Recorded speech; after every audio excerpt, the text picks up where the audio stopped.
오늘은 생명의 삶 8월 17일 본문입니다. 열왕기하 24장 8절부터 20절까지의 말씀을 통해서 함께 은혜를 나누도록 하겠습니다. 우리가 계속해서 열왕기하 말씀을 읽고 있는데요. 다음 주 월요일이 되면 이제 오랫동안 우리가 열왕기 상하의 말씀을 묵상했던 모든 대장정이 맞춰지게 됩니다. 근데 안타깝게도 우리는 어떤 드라마나 영화를 볼 때 뭘 좋아하시죠? 마지막이 해피엔딩으로 끝나는 걸 좋아하지 않으십니까? 그렇죠. 저는 새드엔딩으로 끝나는 영화를 별로 썩 좋아하지 않거든요. 그런데 안타깝게도 우리가 지금 오랫동안 살펴봤던 열왕기 상하는 해피엔딩이 아니라 새드엔딩으로 맞춰지게 됩니다. 나라가 완벽하게 멸망당한 채로 바벨론의 포로로 끌려가는 장면으로 이제 최후의 장면이 맞춰지게 되는 것이죠. 그래서 사실 열왕기하 이제 후반절부터 우리가 계속 묵상하고 있는데 사실 개별로 묵상하기가 썩 이제 녹록지는 않습니다. 왜냐하면 하나님의 은혜를 찾기보다는 정말로 철저하게 세상에 의해서 농락당하고 있는, 바벨론에 의해서 철저하게 농락당하고 있는 이스라엘의 모습을 살펴보면서 굉장히 우리의 마음이 서늘해지기도 하고 참 묵상하기가 어려운, 우리가 그렇잖아요. 성경을 볼 때 많이 취사 선택을 합니다. 내 마음에게 위로를 주고 또한 힘을 주는 말씀을 우리가 읽고 묵상하는 것을 좋아하지, 오늘처럼 철저하게 파괴당하고 심판당하는 말씀을 우리가 쉽사리 묵상하진 않지 않겠습니까? 근데 큐티 묵상은 우리가 외면할 수 없는 본문들을 마주하게 되는데 바로 오늘 본문과도 같은 말씀을 묵상하는 것은 참 쉽지가 않습니다.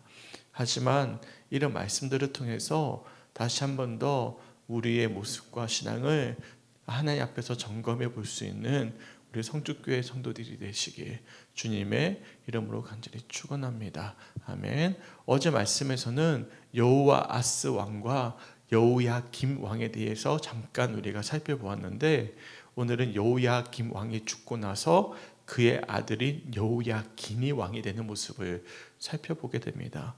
여호야긴 왕은요, 딱 3달 동안만 나라를 다스리고 바벨론의 포로로 끌려가게 됩니다. 그가 포로로 끌려가게 된 이유가 있습니다. 왜냐하면 바벨론을 이제 마주했을 때 그가 하나님을 의지하고 기도함으로써 그를 대적한 것이 아니라 흔히 지극히 세상적인 방법이죠. 모든 가족과 또한 신하들을 데리고 바벨론 왕을 맞이하러 간 거예요. 흔히 말하면 항복하러 간 것과 다름이 없는 것입니다. 그래서 바벨론 왕이 어떻게 하냐면 자기에게 나아왔던 이 여호야긴 왕과 그의 가족들과 수많은 용사들을 다 사로잡아서 바벨론의 포로로 끌려가게 되는 장면들을 보게 됩니다. 그리고 나서 여호야긴 왕이 포로로 끌려가고 나서 느부갓네살 바벨론 왕이 누구를 왕으로 세우게 되냐면 마따니아라고 불리우는 여호야긴 왕의 숙부죠. 우리가 흔히 잘 알고 있는 남유다의 마지막 왕인 시드기야를 왕으로 세우게 됩니다. 이 시드기야도 마찬가지입니다. 시드기야도 바벨론에 의해서 꼭두가시 왕처럼 세워지게 되었는데 그가 어떻게 하냐면 애굽과 또한 주변에 있는 민족들과 연합을 이루어서 바벨론에 끝까지 대항하고자 했을 때 그만 전쟁에서 패배하고 눈이 뽑힌 채로 끌려가게 되면서 나라가 완전히 멸망당하게 되는 모습들을 우리들이 보게 됩니다. 그러니까 여호야긴 왕도 마찬가지, 또한 시드기야도 마찬가지. 여호야긴 왕은 바벨론에게 어떻게든 아부하듯이 가족들을 데려갔지만 포로로 끌려갔고요. 시드기야 왕은 어떻게든 이 문제를 타개하고자 애굽을 의지해서 또한 주변의 여러 민족들을 의지해서 바벨론에 대항하고자 하다가 끌려가게 되는 것이죠. 그리고 완전히 나라가 멸망당하게 되는 것입니다. 우리가 여기서 한 가지 볼 수 있는 것은 이 두 왕을 하나님이 어떻게 평가하고 있냐면 다 하나님이 보시기에 악했다라고 말씀하고 있습니다. 우선 9절 말씀 보실까요? 열왕기하 24장 9절 말씀에 여호야긴 왕을 이렇게 평가합니다.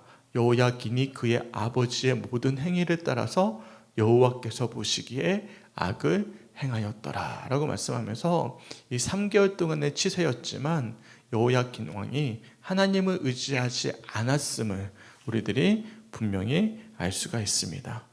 또한 19절 말씀해 보시면 시드기야 왕에 대한 평가도 이렇게 간단하게 기록되어져 있습니다. 자, 19절 말씀도 읽어볼게요. 그가 여호야김의 모든 행위를 따라 여호야 보시기에 악을 행한지라 라고 말씀하고 있죠. 왜 하나님은 그러면 여호야긴 왕과 시드기야 왕을 이처럼 하나님이 보시기에 악했다라고 평가를 하셨을까?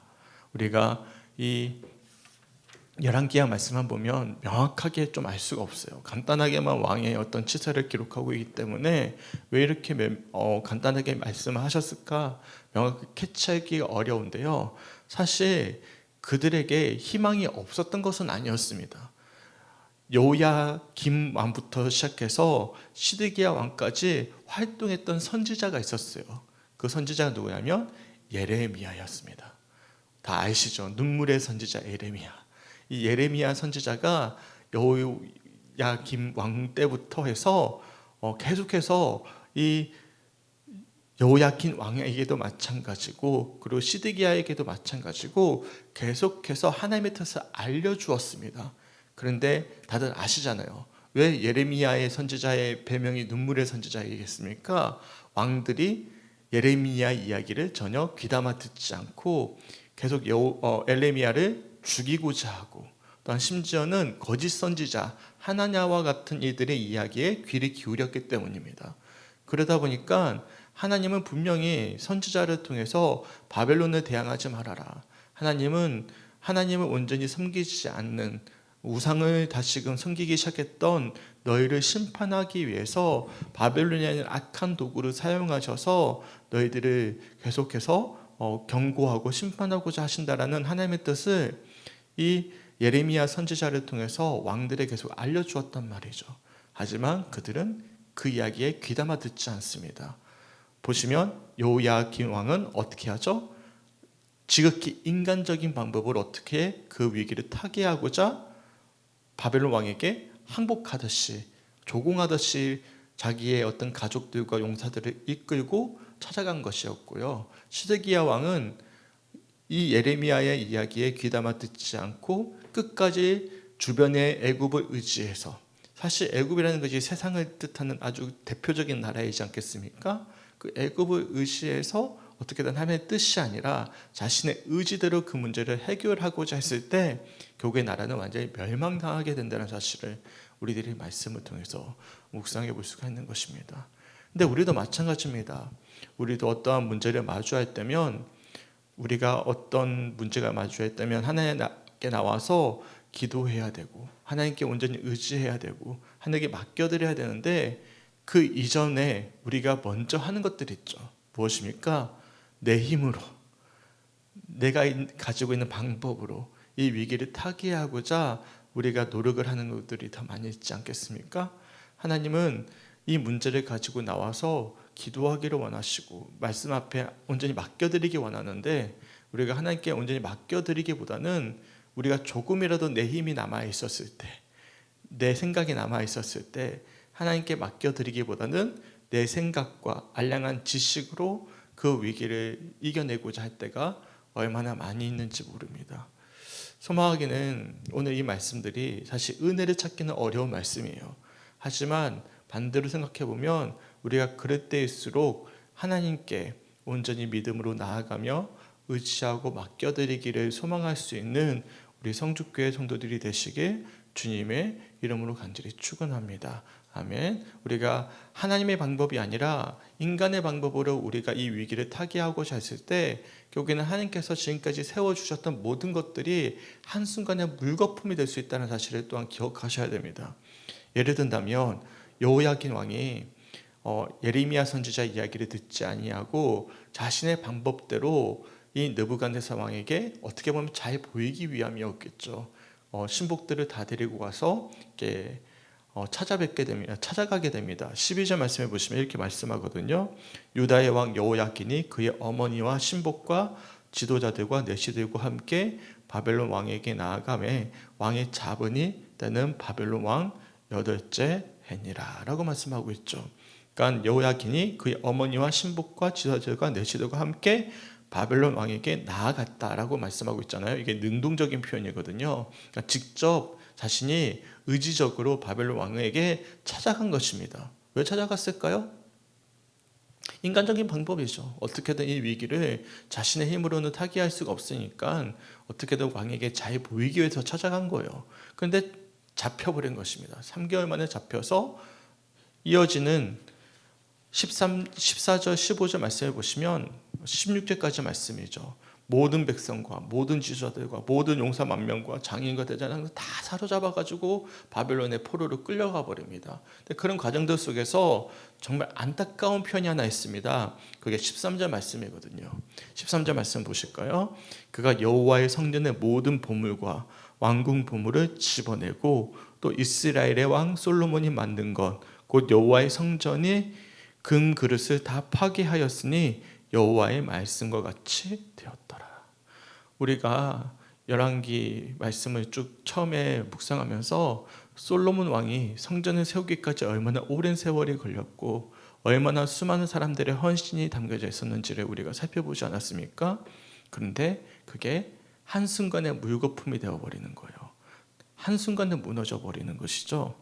그러니까 하나님의 말씀을 온전히 경청하지 않고 인간의 방법으로 그 위기를 타개하고자 했을 때 우리가 그만큼 힘들게 쌓아왔던 믿음의 공등탑이 한순간에 무너질 수 있다는 사실을 우리가 살펴본다면 우리가 위기의 순간에 무엇을 의지해야 될지, 우리가 어떻게 이 위기를 타개해야 될지 우리가 반면교사 삼아서 말씀을 묵상해 볼 수 있는 우리 성주교회 성도들이 되시길 주님의 이름으로 간절히 축원합니다. 아멘. 이처럼 여호야긴 왕이 3개월 만에 포로로 끌려가고 나서 17절 말씀을 보시면 바벨론 왕이 또 여호야긴의 숙부 matthaniah를 대신하여 왕으로 삼고 그의 이름을 시드기야라 하였더라 라고 말씀하고 있잖아요. 그러니까 꼭두가시처럼 시드기야를 왕으로 세운 거예요. 근데 20절 말씀 보십시오. 여호와께서 예루살렘과 유다를 진노하심이 그들을 그 앞에서 쫓아내실 때까지 이르렀더라. 시드기야가 바벨론 왕을 배반하니라. 그러니까 여기는 자세하게 기록되어져 있지 않지만 시드기야가 애굽과 모압과 주변의 여러 민족들과 함께 연합을 이룹니다. 그리고 어떻게든 자신의 방법으로 바벨론을 대항하고자 바벨론 왕을 배반하게 되는 거예요. 바벨론 왕은 지금 하나님의 심판의 도구로 쓰임받고 있는 상황이었거든요. 그리고 그런 과정들 속에서 계속해서 에레미야가 시드기야 왕에게 경고합니다. 바벨론을 대항하지 말아라. 그런데 예레미야를 가두거나 아니면 그를 해치고자 하면서 끝까지 예레미야 선지자 이야기를 경청하지 않습니다. 그 결과 우리가 새벽기도의 말씀을 보지 않기 때문에 볼 수 없지만 두 눈이 뽑혀요.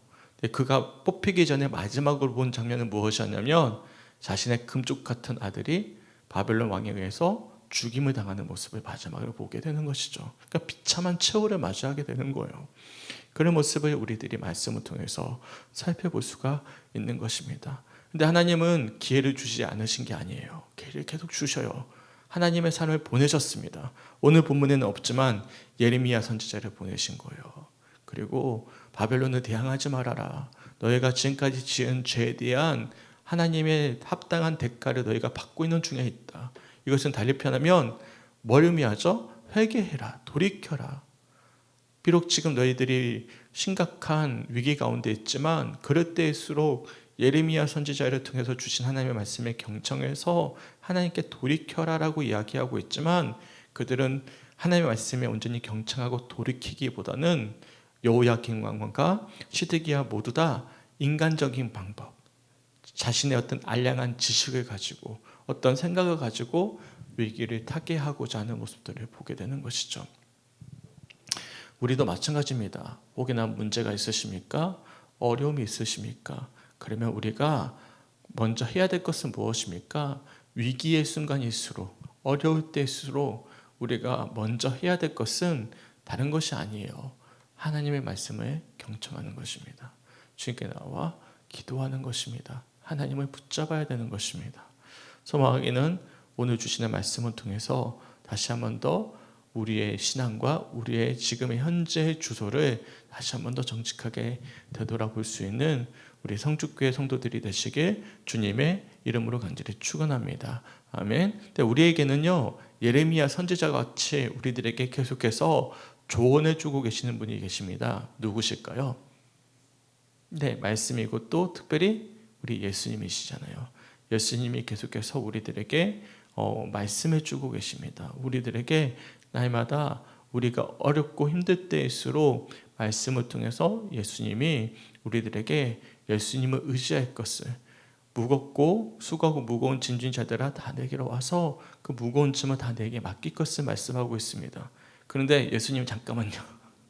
내가 좀 할게요. 내가 내 의지대로 내 뜻대로 조금 할게요. 내가 먼저 고민해 볼게요. 내 방법 한번 강구해 볼게요. 그러면서 우리가 그 이야기에 경청하지 않고 내 힘과 뜻대로 하고자 할 때가 있을까요, 없을까요? 분명히 있다라는 것이죠. 저는 어제 하루 종일 말씀을 새벽 주일 말씀을 준비하는데 도저히 묵상이 안 되는 거예요. 묵상이 안 돼가지고 내내 전전긍긍을 했거든요. 그런데 오늘 새벽에 딱 말씀을 보는데 어떤 묵상이 되냐면, 그래, 전전긍긍 하지 말고 내가 어떻게든 잘 만들어내고자 하지 말고 주님께 기도하며 맡겨야 되는데 왜 그렇게 마음이 힘들었을까. 포로가 된 거죠. 어떻게 보면 말씀의 포로가 된 거예요. 말씀 준비의 포로가 된 거죠. 그러면서 오늘 이 새벽에 다시금 기도하는 마음으로 주님 앞에 서자. 그럼 하나님께서 감동을 주실 것이고 또한 그 문제를 해결해 주실 것인데 왜 내 힘으로 그 일을 감당하고자 애를 썼을까? 제가 어제요, 책을 한 7권, 18권을 봤고요, 목사님의 설교를 한 7편, 8편을 들었습니다. 말씀 묵상이 안 돼서. 그런데 도저히 그 많은 목사님들의 설교를 듣고 책을 봐도 하나도 감동이 안 되는 거예요. 생명의 떡에 대한 말씀을 해야 되거든요. 왜냐하면 우리가 지금 시리즈 설교 들어가지 않았습니까?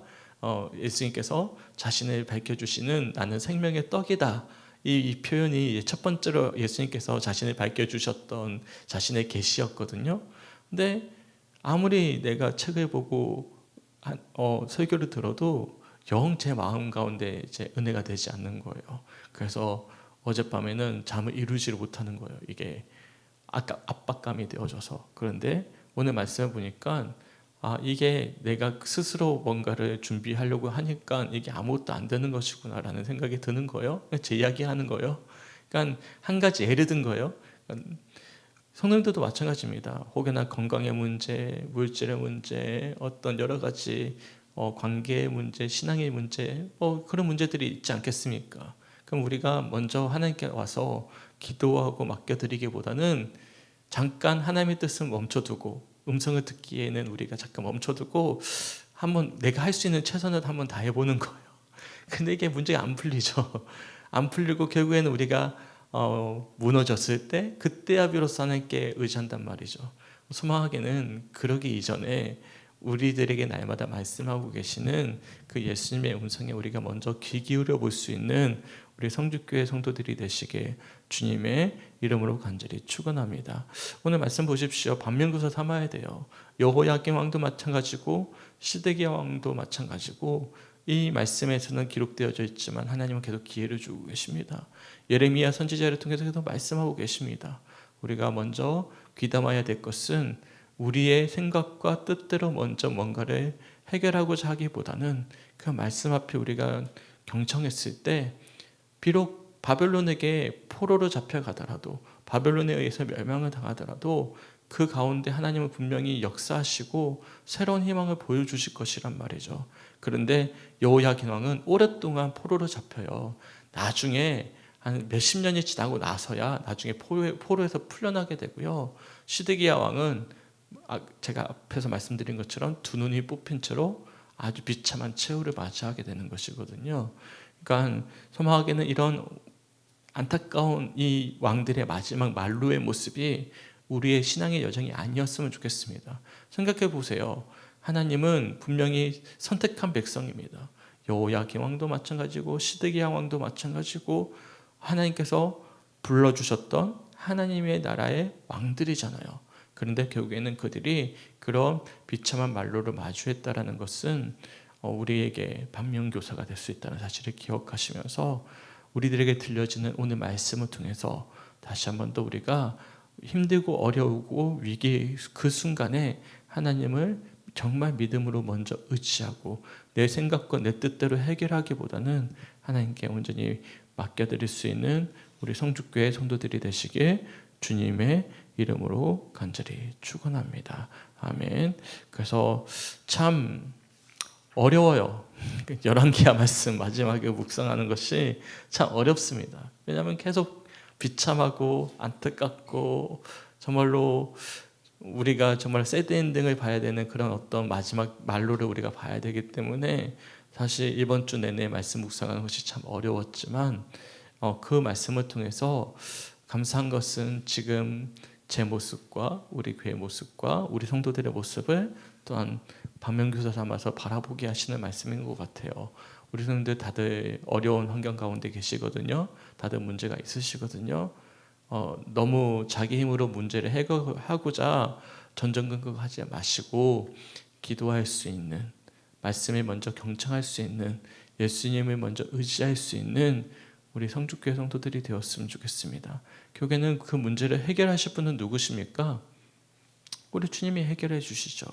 우리 주님이 우리들에게 평안을 주실 것이고 우리 주님께서 하나님께서 우리가 감당하지 못할 시험을 감당케 하실 것이란 말이죠. 그런데 우리가 알량한 자존심에 또한 불신앙에 그것을 맡겨드리지 않은 채로 각자 삶의 터전에서 전전긍긍하고 있는 모습을 바라볼 때면 참 우리가 얼마나 연약한 존재인지 다시 한번 더 돌아보게 됩니다. 오늘 이렇게 새벽에 같이 예배 드려주셔서 너무나 감사하고요.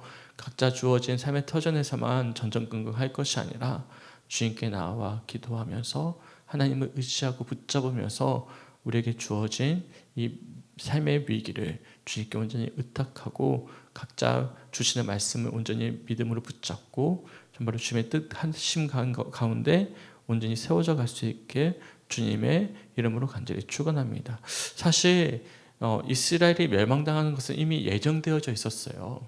이것을 돌이킬 수는 없습니다. 돌이킬 수 없지만 그 위기를 어떻게 살아내는지는 방법은 달라질 수 있다는 사실입니다. 여호야긴 왕과 시드기야 왕이 예레미야 이야기를 들었을 때 비록 나라가 이미 므낫세 왕을 통해서 너무나 큰 죄악이 있었기 때문에 하나님이 멸망하기로 작정하셨거든요. 그러니까 이것을 돌이킬 수는 없어요. 그러니까 비극적인 최후를 돌이킬 수는 없지만 그 가운데서도 은혜를 살아낼 수는 있었거든요. 그런데 그들은 그 위기를 그 마지막 최후를 어떻게든 자신의 방법으로 타개하고자 했을 때는 비참한 최후를 맞이했다는 사실입니다.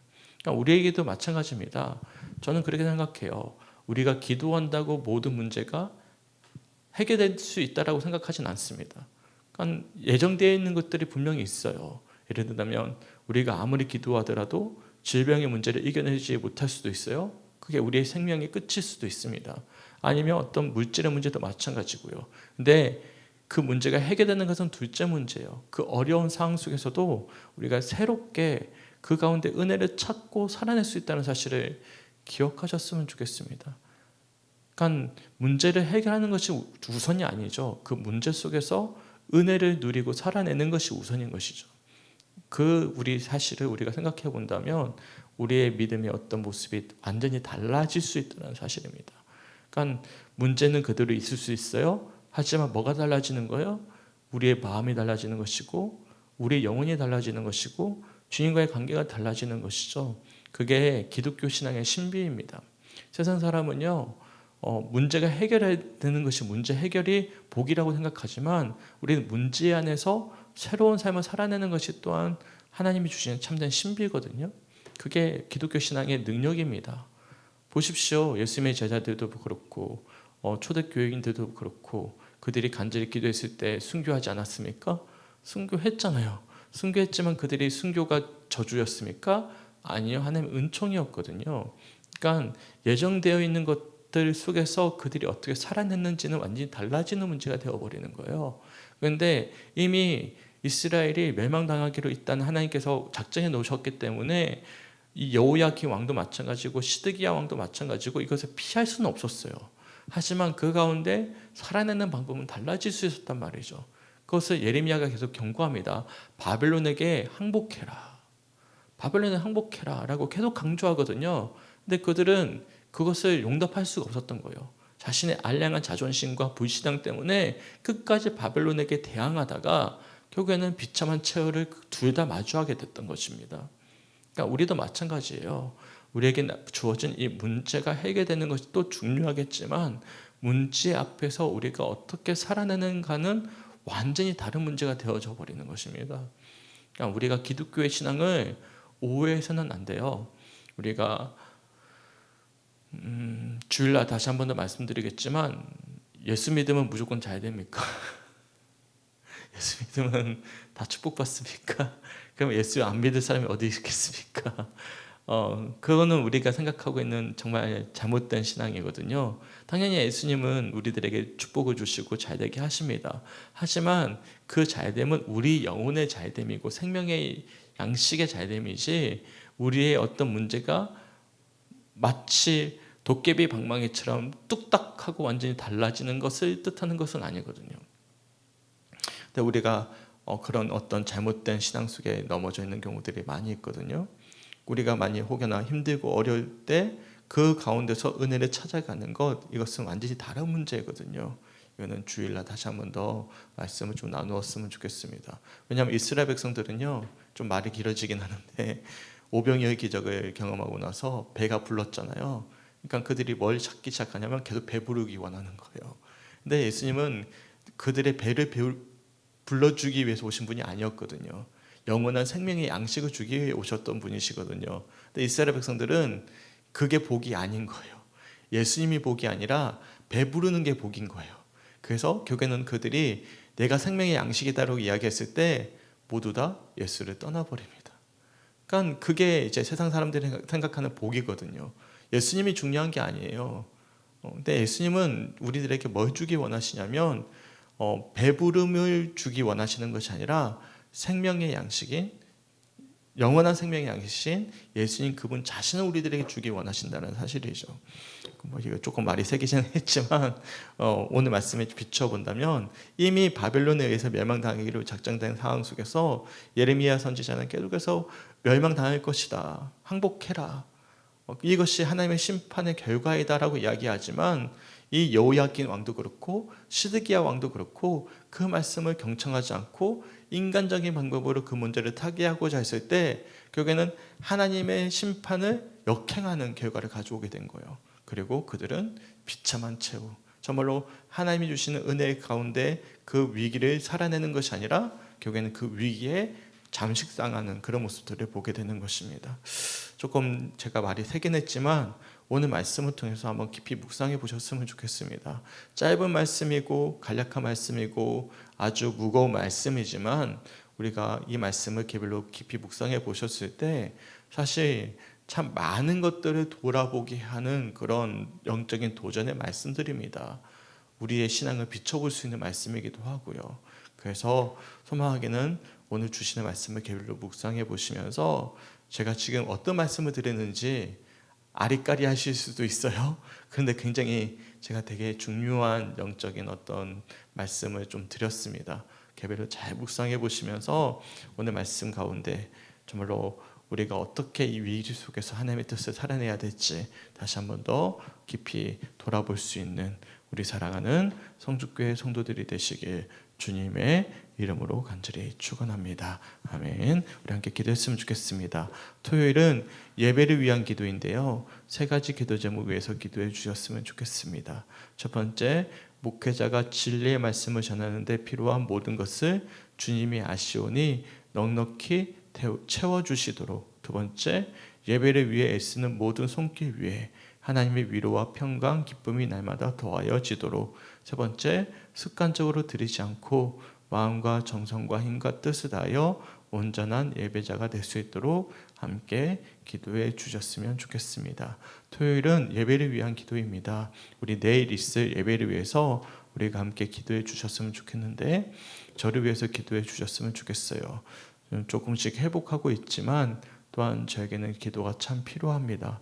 그래서 말씀이 정말로 과거처럼 줄줄줄줄줄 감동대로 흘러나올 수 있도록 아직은 짜내고 있거든요. 줄줄줄줄 흘러나올 수 있도록 저를 위해서 기도해 주셨으면 좋겠고요.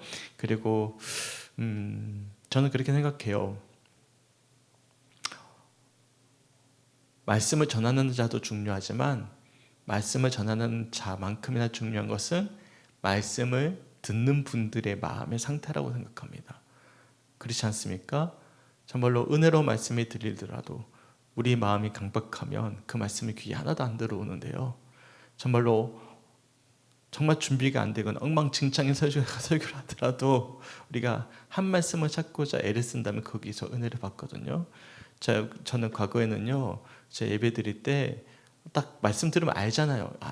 이 목사님이 이게 잘 준비가 됐나? 은혜가 됐나? 라고 생각하지 않을 때가 있잖아요. 그러면 저는 귀를 닫아버렸거든요. 근데 이제는 그렇지가 않아요. 왜냐하면 이제 우리가 뭐 교육자 회의나 그럴 때 보면 우리가 순회 예배를 하면서 목회자들이 설교하는 걸 제가 듣게 되거든요. 거기서 한 말씀을 듣고자 저는 굉장히 애를 씁니다. 그러면 그 은혜가 돼요. 정말로 내가 봤을 때는 목사님이 딴 말 하고 있는데도 불구하고 거기서 은혜를 찾거든요. 근데 우리 성도들에게 동일한 그런 갈망, 그런 어떤 갈급한 심령이 필요하다고 생각이 되어집니다. 그래서 내 예배 시간에 주님 나에게 주신 말씀 꼭 들려주시옵소서, 갈급한 심령으로 성도들이 예배에 참석할 수 있도록 우리가 서로를 위해서 기도해 주셨으면 좋겠습니다. 그리고 내일 예배가 그냥 당연히 주일이니까 찾아오는 습관적인 예배가 아니라 정말로 우리의 생명을 살리는 예배가 되기를 소망하면서 그렇게 상한 심령 또한 애통하는 심령, 가난한 심령으로 우리가 함께 예배에 동참할 수 있도록 우리가 내일 주일 예배를 위해서 함께 기도해 주셨으면 좋겠고, 우리 교회 가운데 온전한 예배가 다시금 회복할 수 있도록 우리가 서로를 위해서 중보해 줄 수 있는 우리 성주교회 성도들이 되시길 주님의 이름으로 간절히 축원합니다. 아멘. 우리의 영혼이 살아나기 위해선 사실 제일 중요한 한 가지의 결단은 저는 예배의 회복이라고 생각합니다. 거기서부터 모든 것들이 다 시작이 되는 거예요. 그러니까 예배가 회복되어져야 되는 것입니다. 억지로라도 오십시오. 제가요, 마음이 약해서 목사님 저 힘들어서요, 저 문제가 있어서요. 그러면 집에서 기도하십시오. 그렇게 하십시오. 제가 그렇게 많이 말씀을 드렸거든요. 지금 땅을 치고 후회합니다. 내가 그렇게 하지 말걸. 내가 왜 그렇게 사정을 봐줬을까? 사정을 봐주니까 영혼을 내가 방치해버린 것이구나 싶어가지고 요즘에 조금 많이 후회를 합니다. 힘들 때일수록 와서 기도하셔야죠. 와서 예배 자리에 지키셔야죠. 그래야만 우리 영혼이 살릴 수 있는데요. 그래야만 이길 수 있는데요. 라고 이야기를 해줘야 되는데, 아이고 힘드세요? 그러면 그래 이해합니다. 다음 주에는 꼭 오세요. 이렇게 이야기를 했단 말이죠. 그랬더니요, 다음 주에 안 와요. 그 다음 주도 안 오고요. 그게 이제 몸의 관습처럼 남아져 버린 거예요. 예를 들어 코로나 때 그랬잖아요. 코로나 때 우리 몇몇 성도님들이 한 번씩 교회를 안 나오기 시작하더니 이제는 아예 교회를 안 나와 버리거든요. 그러니까 예배라는 것이 가장 큰 결단입니다. 우리가 생각했을 때 헌금 드리는 것이 가장 큰 결단처럼 들리잖아요. 아니요. 헌금보다 더 큰 결단은 뭐냐면 예배 드리는 거예요. 예배 드리는 것은 내 시간과 내 삶을 드리는 것이거든요. 그래서 성도님들이 좀 다시 한 번 더 우리가 모두 다 힘을 내서 이 예배를 무엇보다도 소중히 여길 수 있는, 좀 오늘 말이 길어지네요. 오랜만에 우리 전도사님도 오시고 하니까 내가 힘이 났나 봐요. 말이 길어졌는데 네, 우리가 예배가 회복되어야 됩니다. 예배가 회복되어야 돼요. 그래야 우리 교회가 다시금 삽니다. 그래서 다시 한 번 더 우리가 힘을 내서 예배 자리로 나올 수 있는 우리 모든 성주교회 성도들이 되었으면 좋겠습니다. 우리 함께 기도했으면 좋겠습니다. 하나님 너무나 감사합니다. 오늘 말씀을 통해서 참 어렵습니다. 여호야킨 왕도 시드기야 왕도 얼마나 비참한 최후를 맞이하고 있었는지를 되돌아볼 때면 과연 여기서 우리가 무엇을 묵상해야 될지 참 은혜를 찾기가 어려운데, 그 가운데서도 예레미야 선지자를 보내셔서 이미 멸망이 예고되어져 있지만 그 가운데서도 하나님 뜻을 끝까지 이야기하고 있는 예레미야의 그런 아버지 갈망을 그들이 경청하지 않고 자신의 방법대로, 세상의 방법대로 그 문제를 해결하고자 했을 때 그 가운데 평화를 누리기보다는 정말로 비참한 최후를 맞이하는 여호야긴 왕과 시드기야 왕의 모습을 반면교사 삼아서 우리의 믿음을 다시 한번 더 되돌아보게 됩니다. 비록 우리가 질병의 문제, 물질의 문제, 여러 가지 신앙의 문제 때문에 아버지 우리가 어려운 가운데 있지만, 그 가운데서 우리가 주님의 말씀에 경청했을 때 우리가 문제의 너머에서 주시는 하나님의 평안과 은혜를 우리가 누릴 수 있는데도 불구하고 여전히 우리의 뜻과 우리의 힘으로 아등바등 살고자 그렇게 애를 쓰고 있지는 않았는지를 다시 한 번 더 되돌아보게 됩니다. 주여, 여호야긴과 시드기야 왕과 같은 모습으로 우리가 혹여나 우리의 힘과 능으로만 이 문제를 해결하고자 애를 쓰고 있다면 주님 돌이키게 하시고, 오늘 들려지는 말씀을 통해서 비록 우리가 어렵지만 힘들지만 우리가 예배 자리를 찾아오게 하시고 또 하나님의 말씀에 경청하게 하시고 날마다 말씀하시는 예수님의 그 음성에 귀 기울일 수 있는 우리 모든 성주교회 성도들이 될 수 있도록 주님 인도하여 주시옵소서. 특별히 우리 교회 가운데 다시금 예배가 회복되어지길 간절히 소망합니다. 목회자부터 비롯해서 하나님 중간에 멈추었던 예배들, 또한 우리가 힘들고 어려울 때 잠깐 우리가 타협했던 모습들 주님 돌이키게 하여 주시고, 우리가 함께 힘을 내어서 아버지 우리가 예배가 회복되어질 때 우리의 믿음이 살아나고 우리 영혼이 살아나고 아버지 우리가 이길 수 있다는 사실을 기억하면서 성도들이 정말로 열심을 다하여 주님께 예배하며 주님께 찬양하며 기도하며 주님의 말씀 붙잡게 부족함이 없는 이번 주일 예배가 될 수 있도록 인도하여 주시옵소서. 말씀을 전할 저에게도 지혜를 주시고 특별히 말씀을 듣는 성도들에게 아버지 가난한 마음, 또한 목마른 사슴이 신음을 찾듯 말씀을 갈망하는 심령을 허락하여 주셔서 우리 모두 다 정말로 은혜로 충만한 주일 예배가 될 수 있도록 주님 인도하여 주시고, 이를 위해서 중보할 수 있도록 주님 함께하여 주시옵소서. 감사드리며 우리를 사랑하시는 예수님의 이름으로 간절히 기도드렸습니다. 아멘.